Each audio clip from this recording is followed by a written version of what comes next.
নমস্কার বন্ধুরা, তোমরা সবাই কেমন আছো? চলে এলাম নতুন আরেকটা রেসিপি নিয়ে। আমের ঝাল আচার বানাবো। মশলাগুলো থালায় সাজিয়ে নেব।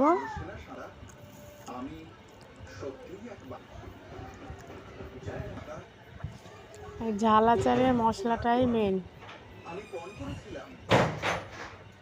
কালো জিরে, সর্ষে, মেথি, মৌরি, জিরে, ধনে, শুকনো লঙ্কা, কালো জিরে, এগুলো আমি ভালো করে ভেজে মিক্সারে গুঁড়ো করে নেব।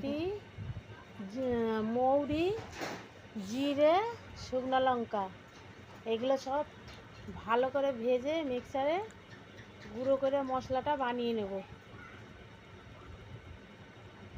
আমটা আমি নুন হলুদ মাখিয়ে রোদে দিয়ে রেখেছিলাম। এবার কড়াইতে বেশ খানিকটা তেল দেবো, শুকনো লঙ্কা আর পাঁচফোড়ন দেবো, দিয়ে আমগুলো দিয়ে দেবো।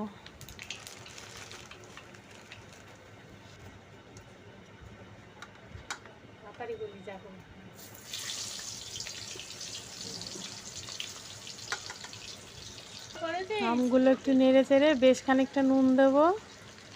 আর আমটা বেশি সেদ্ধ করা যাবে না, অর্ধেকের একটু বেশি সেদ্ধ হলে মশলাটা দিয়ে দিতে হবে, দিয়ে নামিয়ে নিতে হবে। এই আচারটা তোমরা গরম ভাত দিয়ে খেতে পারবে, তেলটা দিয়ে মুড়ি দিয়ে খেতে পারবে। যখন শাশুড়ি বললো যে বেশিক্ষণ না খেয়ে থাকা ঠিক না।